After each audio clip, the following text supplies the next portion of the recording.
El mundo está en manos de los emprendedores, hombres y mujeres que desafían los obstáculos en busca de su objetivo. Y para apoyar esas iniciativas, un grupo de profesionales aportan sus ideas en Freites y su gente.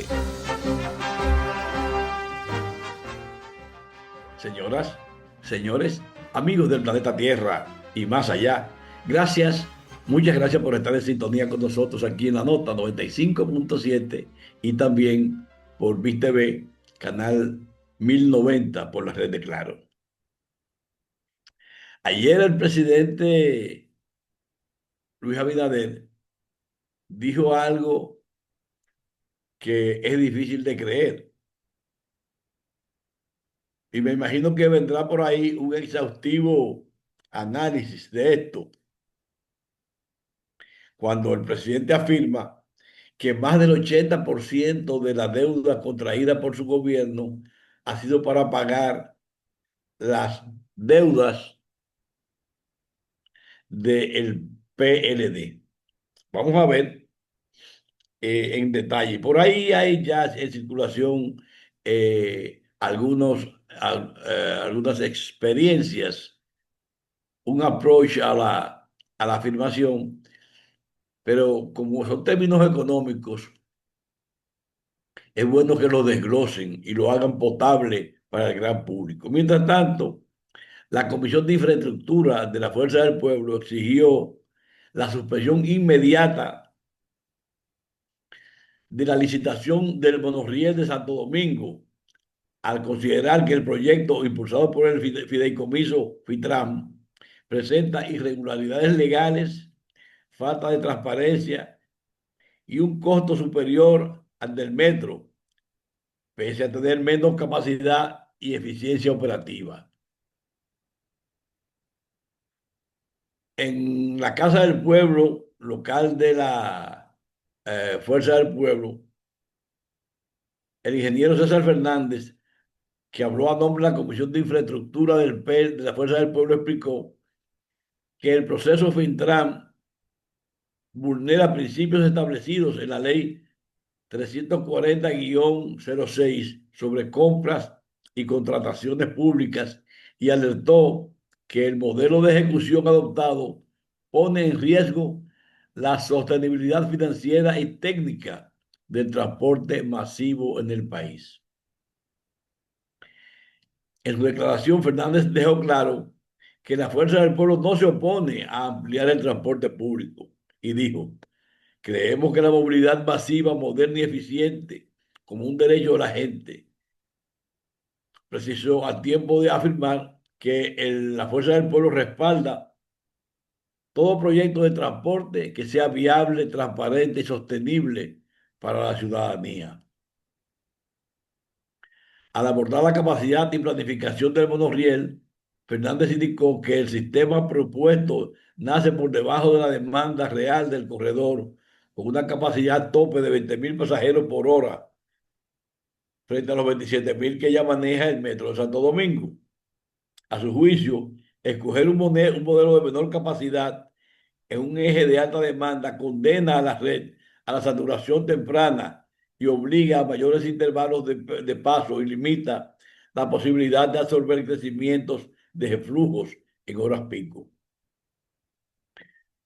Fernández agregó que el esquema 100% elevado y la tecnología propietaria del monorriel restringen la escalabilidad y dificultan la integración plena con el sistema existente, metro y corredores alimentadores. Señaló que cambios de flota, ampliaciones de estaciones y evacuaciones en altura encarecen y complican la operación cuando el país ya dispone de una infraestructura metroviaria aprobada y escalable. En ese sentido, Fernández, al presentar el informe de la comisión, citó al ingeniero Jeffrey Infante, quien abordó los costos y operación del proyecto, destacando que el costo por kilómetro del monorriel se sitúa en una banda superior a la del metro, pese a entregar menos capacidad de transporte. Infante detalló que la combinación de viaductos continuos, aparatos de vías especiales, material rodante específico y repuestos no estandarizados eleva la inversión inicial y los costos del ciclo de vida. Y dijo, no hay ahorro fiscal, se paga más por transportar menos. Y así resumió su exposición.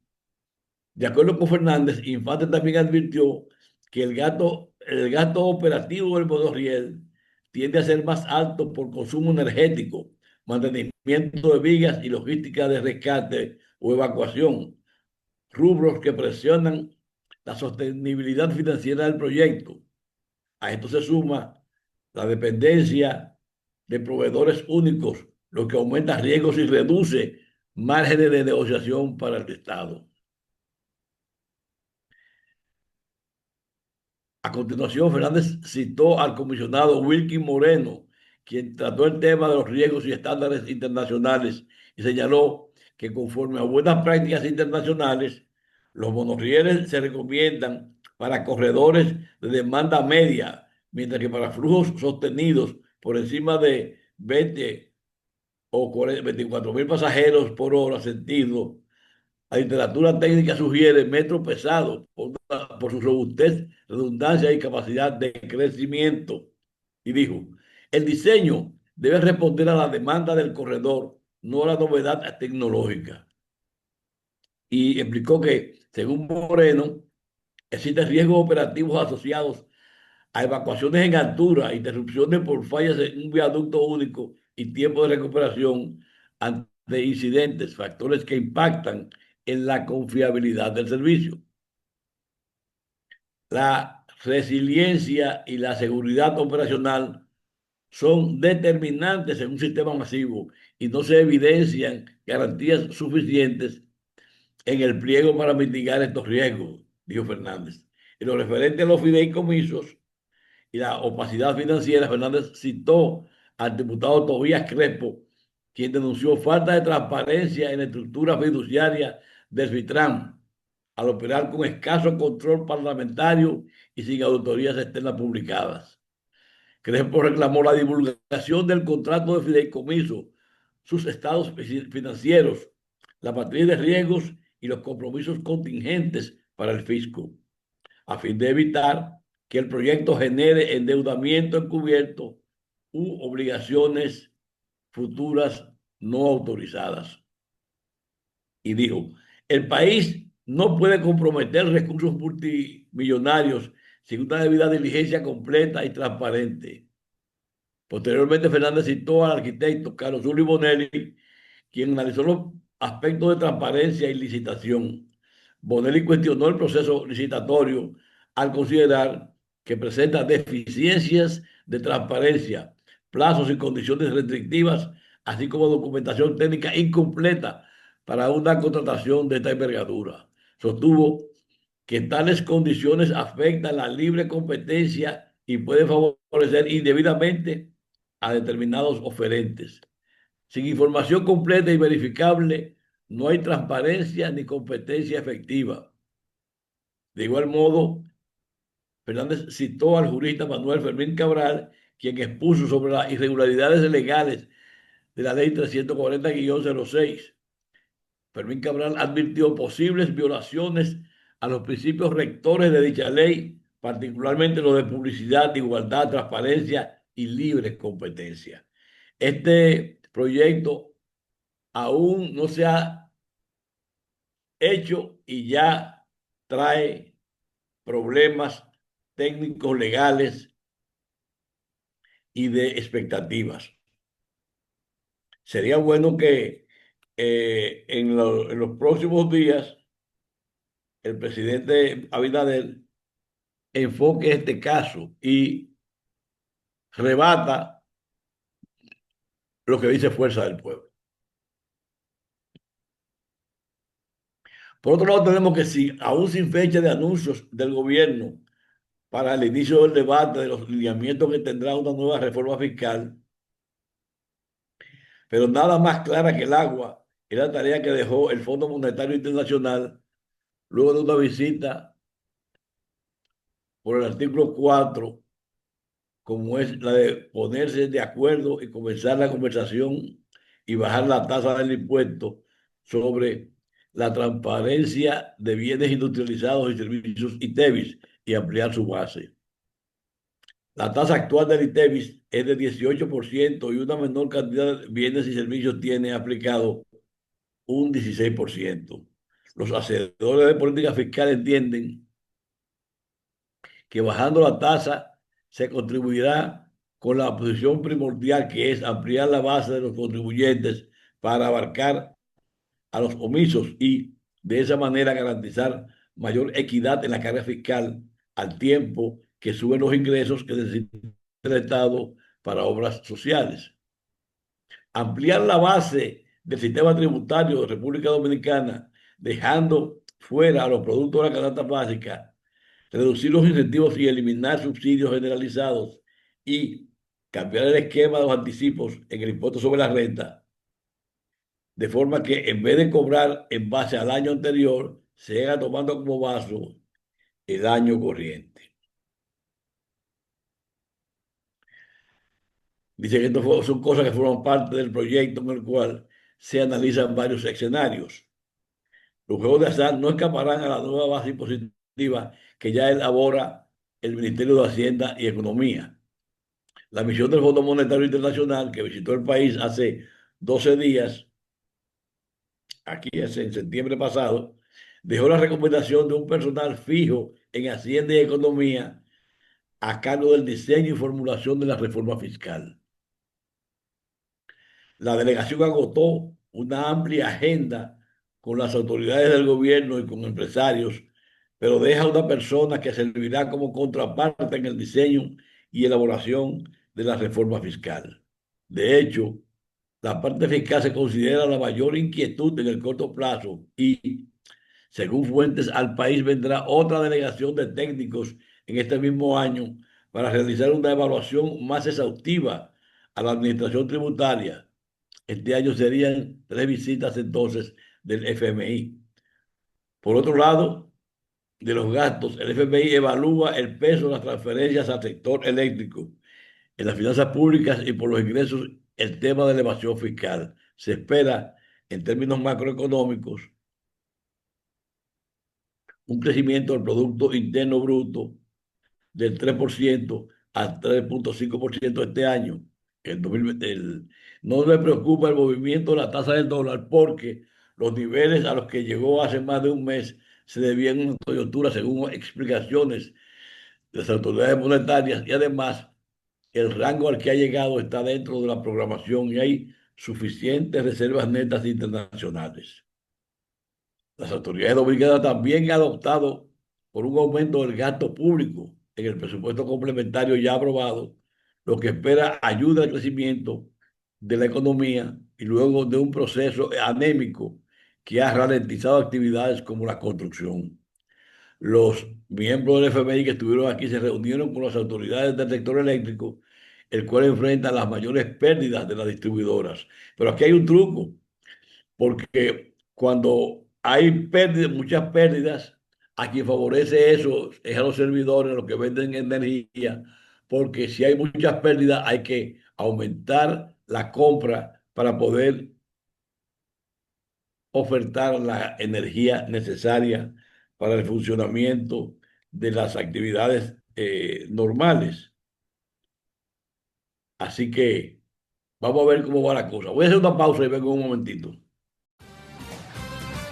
Todos los días nos enfrentamos con el deseo de mejorar nuestra participación en los negocios y elevar la calidad de nuestro trabajo. Por eso, Víctor Rosario presenta su consulta de negocios. Don Víctor Rosario, bienvenido a su programa. Don Alfredo Freites y todos los amigos que nos acompañan diariamente en esta consulta de negocios.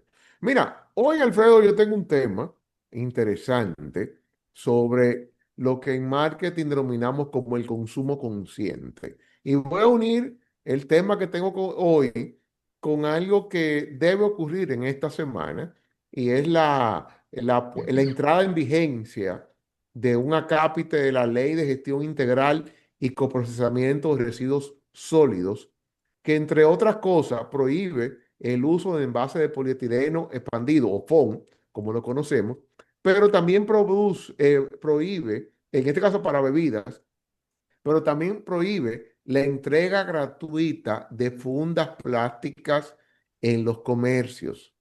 Ajá. Sí, sí, esto es una ley que data ya hace 4 o 5 años, que se postergó la entrada en vigencia de este acápite, pero si esta ley, hubo una extensión, esa extensión vence en esta semana, de simplemente entrar en vigencia como está previsto, las tradicionales fundas plásticas que nos dan la mayoría de los supermercados, ya no la van a poder, no la deben dar en respeto a la ley porque esto busca una protección al medio ambiente. Y aquí, este es un tema que obviamente por eso llamo el tema de hoy el consumo consciente, porque genera una bifurcación. Primero, me voy a lo tradicional y el uso y costumbre. El uso y costumbre es que los supermercados, para quedarme, supermercados, ferretería, todo lo que es el negocio de venta de productos al consumo, te dan fundas plásticas para tú echar los productos que compras. Y además usan esa funda plástica como un elemento de publicitario para tener el logo de la marca del negocio. Excelente. Sin embargo, y quizás Aguanta, aguanta, ¿eh? aguanta. Y se usa para echar la basura. Ahí voy, ahí voy. Desde la perspectiva del consumidor, esas fundas tienen un valor, porque en muchos hogares esas fundas se terminan usando como funda para tu recoger basura. Eso es algo muy de uso y costumbre en nuestro. Y recuerdo, no sé si tú recuerdas debe ser 15, 20 años, que aquí vino una cadena centroamericana de supermercados económicos, que era la cadena Palí, que una de las barreras de entrada que tuvo fue que ellos, por estándares de ellos no daban funda. Entonces tú estabas dirigido a un público de bajo nivel socioeconómico y encima le decía, traiga usted su funda porque yo no doy funda. Eso creó unos choques culturales que esa cadena, entre otras cosas, no caminó y luego simplemente salió del mercado. Ahora bien, ese es el lado del consumidor. Está el lado de los establecimientos, que te soy honesto, para el establecimiento, el dar fundas tiene un costo, tiene un costo. Y fíjate que la mayoría de los grandes supermercados, desde hace varios años, han ido entrando el venderte unos bolsos grandes, que normalmente son de material reciclado, que tú simplemente lo compras una vez, lo tienes en tu casa, en tu vehículo, y cuando vas al súper a hacer la compra, lo sacas del baúl y llena con eso todos los productos. Ahora, bueno, uso este ejemplo por el consumo responsable, porque esto tiene que ver mucho desde la perspectiva del consumidor consciente, que te dice, mira, yo quiero respetar el medio ambiente, yo quiero comprar en marcas que tienen un uso responsable de los productos, que hacen un desecho de su material que sobra o los desechos de sus plantas, lo manejan adecuadamente. Que te tengo que poner un dato específico. Yo he medido esto muchas veces en estudios de mercado. Quizás la primera vez que lo medí debe ser más de 10, 12 años. En ese momento, ese indicador que lo usamos en una encuesta para un cliente, daba extremadamente bajito. Es decir, era un número que si llegaba al 1 o 2% era muy alto. Te puedo decir que en nuestro mercado, esto en el tiempo ha comenzado a subir. Y el tema respecto al medio ambiente, el tema de que una marca tenga valores que respetan al medio ambiente, que respetan al consumidor, el consumidor dominicano ya lo está valorando. Que no lo valora igual que en países más desarrollados, es cierto. Tú te vas a mercados como el norteamericano, como el europeo, ahí una buena parte de los consumidores valora mucho que la caja de unos zapatos venga en material reciclado, que este producto, cómo se desecha, eso lo valoran mucho.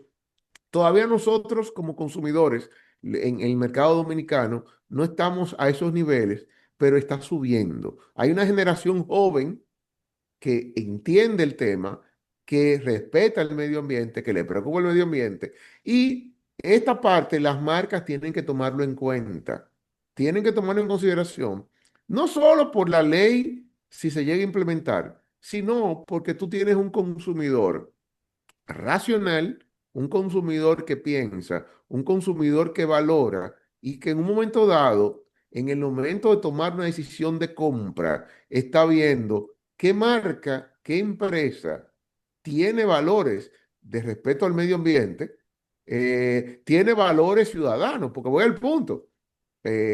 Probablemente a mucha gente le dice, a mí no me importa si esa empresa cumple con pago de impuestos o no.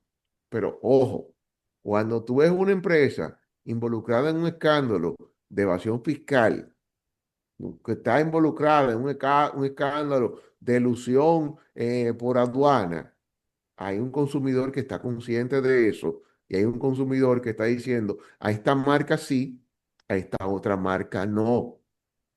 Entonces, los temas de valores, cómo la marca cumple con esos valores. Y cuando hablamos de cómo una marca cumple con los valores, es bueno que recordemos, el reflejo de los valores de una marca está en la gente que trabaja para la marca. Cómo los empleados te muestran esos valores, cómo tú ves ese compromiso, cómo tú ves ese respeto. Y comenzamos quizá con temas de medio ambiente, pero podríamos movernos a muchos temas en donde un empleado, tú vas a un lugar y tú ves ese comportamiento ético, ese comportamiento responsable. Cuando tú ves el tema de cómo esa persona te puede decir, mire, excuse, nos equivocamos, le cobramos de más.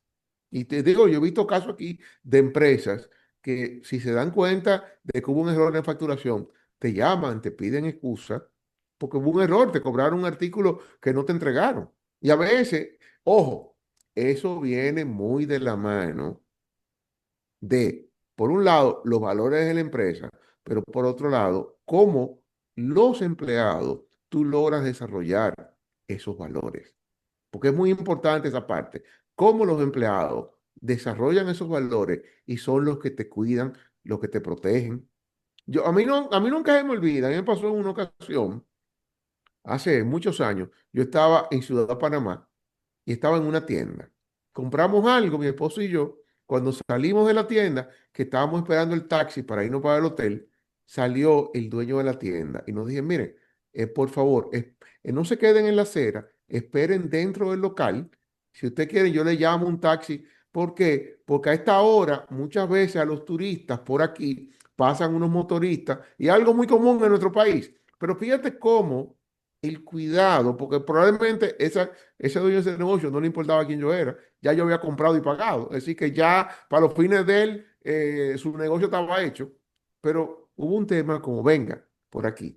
Recuerdo otros casos así que te pasan, de que tú dejas olvidado algo en un negocio, algo de valor, y simplemente tú te revuelves y encuentras una persona que dice, mire, aquí está lo que a usted se le quedó. Y a veces te puede haber quedado algo que ese empleado lo puede convertir en dinero muy rápido y simplemente hay un compromiso, hay unos valores de por medio. Y yo creo que las marcas, las empresas, tenemos que procurar desarrollar esos valores, esos principios y lograr que se exhiban, porque el consumidor consciente está de acuerdo contigo. Eso puede ir desde el medio ambiente, puede ir desde una venta incorrecta, puede ir desde una facturación incorrecta. Eso puede ir de ese vendedor que te dice a ti, no, mire, a usted le conviene más este producto. O sea, es más barato y para lo que usted necesita, para lo que usted quiere resolver, no compre ese producto que realmente es un producto para otro uso. Usted resuelve su problema con este producto que le cuesta quizá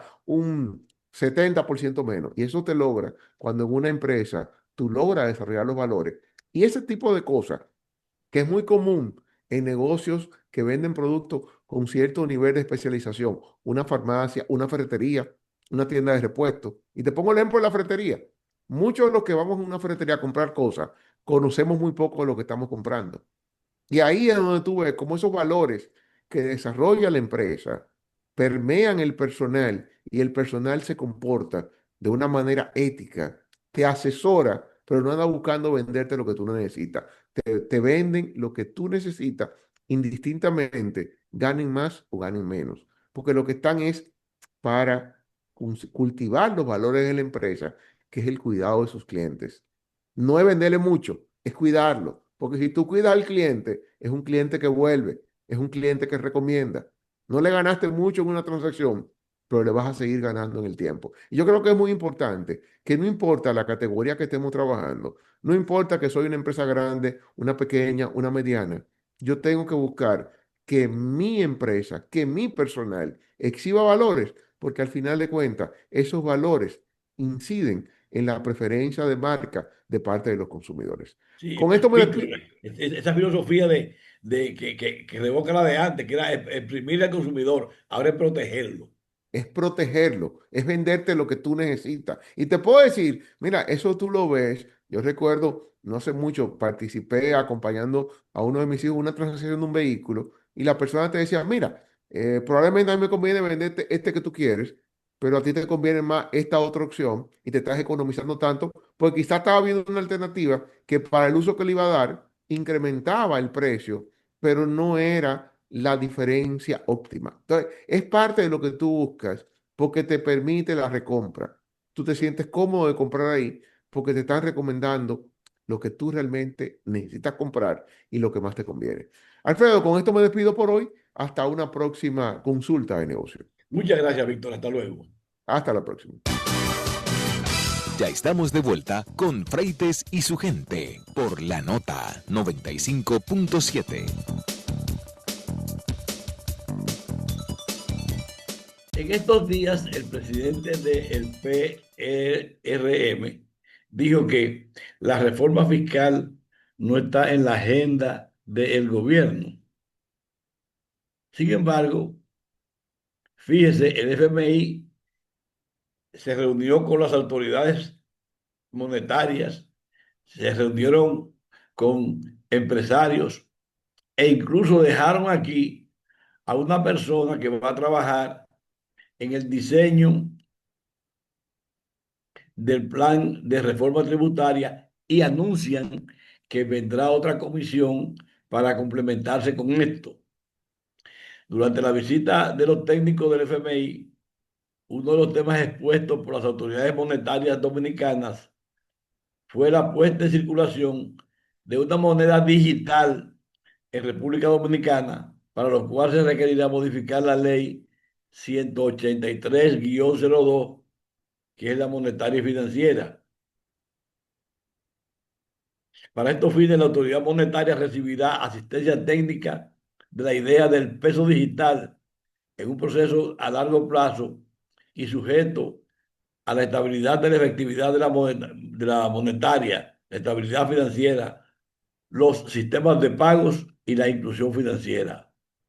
Otros temas están relacionados en proporcionar asistencia técnica en programación financiera con el objetivo de contribuir con el desarrollo de marcos macroeconómicos y presupuestarios y fiscales de mediano plazo.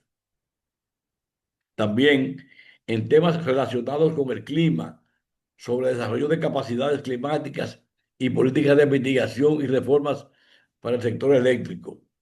El proyecto incluye recomendaciones para mejorar la resiliencia ante eventos climáticos extremos, con énfasis en la gestión de recursos hídricos y el financiamiento para la gestión del riesgo de desastre.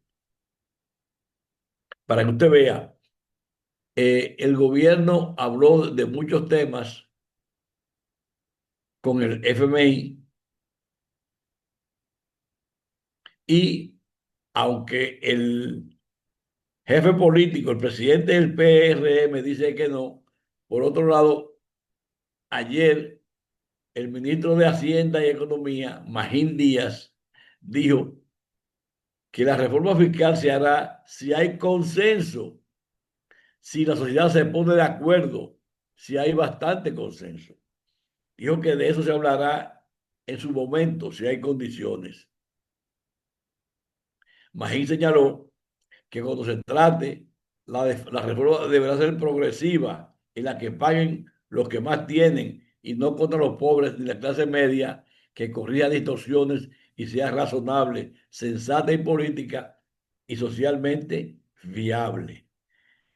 Fíjese, se está sacando el cliché de que no es dejar pasar el lobo, sino lo contrario, que sea una reforma que castigue más a los que más tienen. El ministro de Hacienda y Economía dijo que el deber parte de la discusión corregir la propensión por más de 8 o 9 años se mantiene la indexación del impuesto sobre la renta en los salarios de los trabajadores, como también el tema del anticipo, el impuesto del derecho de circulación, o sea, que es el marbete, y las exenciones. Esta reforma fiscal me imagino que se hará el año próximo. Y así debe ser entre un gobierno y otro. Si se hace la reforma ahora, pues el que viene tendrá que ejecutarla, pero ya estará en marcha y será menor el impacto para el que llega nuevo, pero se hará la reforma. Por otro lado, tenemos que esto es muy importante para los amantes de la democracia. Donald Trump amenazó ayer con usar sus facultades presidenciales de emergencia para desplegar a más tropas en ciudades estadounidenses lideradas por el Partido Demócrata después de un primer revés judicial al envío de militares. El líder republicano consideró abiertamente el uso de la ley de insurrección después que una jueza federal en Oregon detuviera temporalmente el despliegue de la Guardia Nacional en Portland, mientras que otra magistrada en Illinois fijó una audiencia este jueves para analizar el caso en Chicago. Ambas ciudades han visto aumentar el número de agentes federales como parte de la campaña de deportación masiva del presidente republicano, lo que ha desatado protestas afuera de las instalaciones migratorias. Trump dijo, tenemos una ley de insurrección por una razón. Si tuviera que aplicarla, lo haría. Eso lo dijo en la Casa de Gobierno. Si la gente estuviera siendo asesinada y los tribunales nos detuvieran, o los gobernadores o alcaldes nos detuvieran, claro que lo haría, dijo Donald Trump. No es el caso de ahora, pero él está diciendo que tiene las facultades para hacerlo. Y hay un escándalo, señores, en materia de la remoción de jueces. En la motivación que elevó el Consejo Nacional de la Magistratura a apartar a otros 3 jueces de la Suprema Corte de Justicia el viernes, se está trabajando. Esta acción que ha sido muy criticada se echa hacia atrás. Se dice que en el 2019 una mirada de, de, de recapitulación dice que en el 2019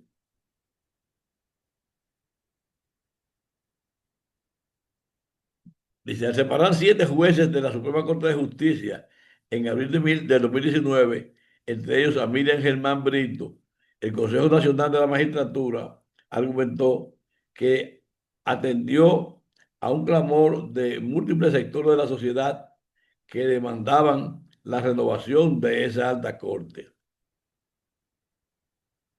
En su acta de reunión del 4 de abril del 2019, un mes después de la entrevista a los magistrados, el Consejo Nacional de la Magistratura, conforme en su mayoría por el Partido de la Liberación Dominicana, sostuvo que no podía ser indiferente a los reclamos de la sociedad que manifestaba la existencia de un grado de insatisfacción y desconfianza sobre el desenvolvimiento del Poder Judicial. Usted se recordará que el caso de Miriam Germán fue muy criticado porque el gobierno, sobre todo el ministro de Justicia, ¿no? El Procurador General de la República le cargó el dado y hasta se burló de Miriam Germán Brito, pero se olvidó que la historia da vueltas y entonces Jean Alain Rodríguez fue apresado con el cambio de gobierno y estuvo entonces, o está todavía, bajo el control de la Procuraduría General de la República. Es decir, que lo que fue una mala actuación tuvo una repercusión. Pasó 4 años siendo pushing back de Miriam Germán Brito, que aunque no lo atacó directamente, lo tenía preso o lo tuvo preso. Y hay que decir que esto de la actuación en el pasado del PLD estuvo mal, pero no, esta actuación no avala ni justifica que ahora el PRM quiera actuar igual o peor. Fue una mala actuación lo del PLD y es una mala actuación lo del PRM por vía de Luis Abinader.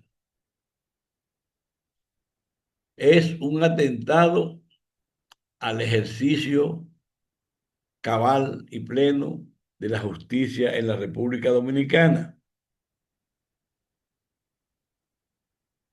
Esto le hace daño a la transparencia, le hace daño a la institucionalidad, le hace daño a la marcha y creencia del ciudadano en que cuenta con la posibilidad de defenderse y no de ser atropellado por la justicia. Así que el caso que está en discusión es si el gobierno actuó correctamente. No, no actuó correctamente. El gobierno está estructurando una defensa jurídica por si acaso. Está poniendo una defensa si hay un cambio de gobierno, que la justicia no actúe plenamente, sino que tenga pies y manos amarradas. Eso es lo que se plantea ahora. El gobierno se está protegiendo para lo que parece ser una percepción de relevo, porque hay quienes dicen que hay muchos funcionarios del gobierno que van a ser encausados por actos de corrupción.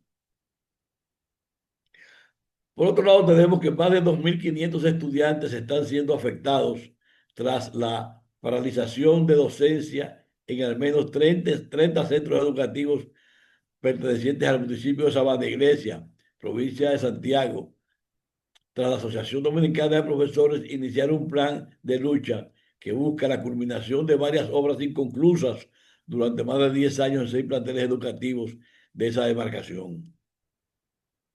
Con pancartas en manos y portando ropa de color blanco y azul, miembros de la Asociación de Padres, Madres y Tutores y Amigos de la Escuela, de los centros educativos que forman parte del plan de lucha, se reunieron ayer en la Escuela Generosa Ferreira, exigiendo la cancelación de los contratos con esas empresas y contratistas que han incumplido con los proyectos y que estos sean asignados a nuevas compañías que puedan cumplir con los trabajos previstos. Las consignas como para una educación de calidad necesitamos una estructura de calidad, la Isaías Collado necesita ampliación, o no queremos falsas promesas, cumplan ya.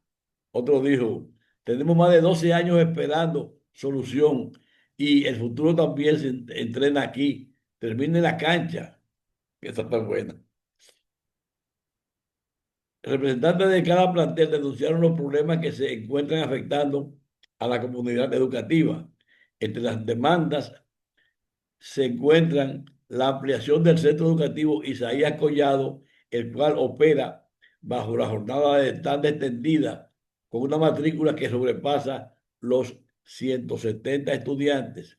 Sin embargo, no cuenta con aulas suficientes para acoger a toda la población estudiantil ni dispone de comedor donde los niños puedan almorzar debidamente.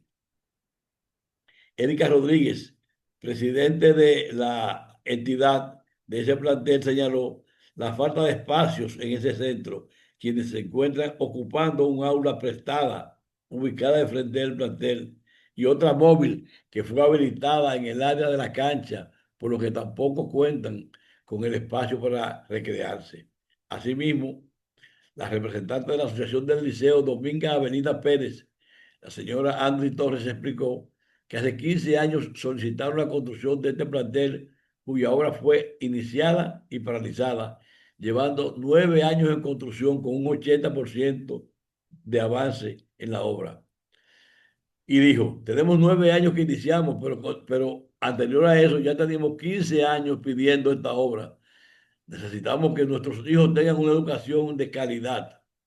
Además, otra de las obras anunciadas en el Liceo Rosa Leocadia Pichardo, con la construcción de un comedor, una verja perimetral y una cisterna, cuyo trabajo suman más de 10 años abandonados. Es decir, son obras que han sido iniciadas, pero no culminadas.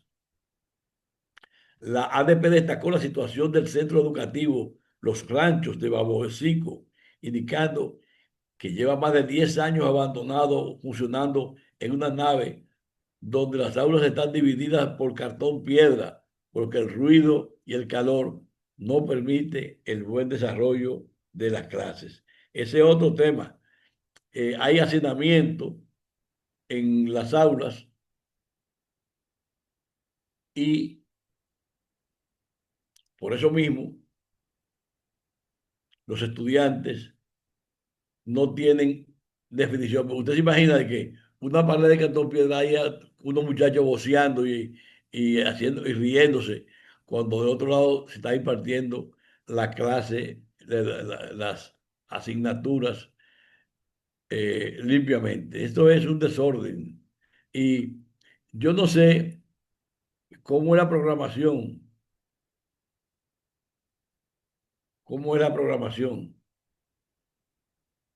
porque si hay obras ya iniciadas, si funcionan, si el presupuesto fue aprobado, si se corresponde lo aprobado con las disponibilidades o eh, con la realidad de que no es una obra sobrevaluada, pues lo que hay que hacer es terminarla.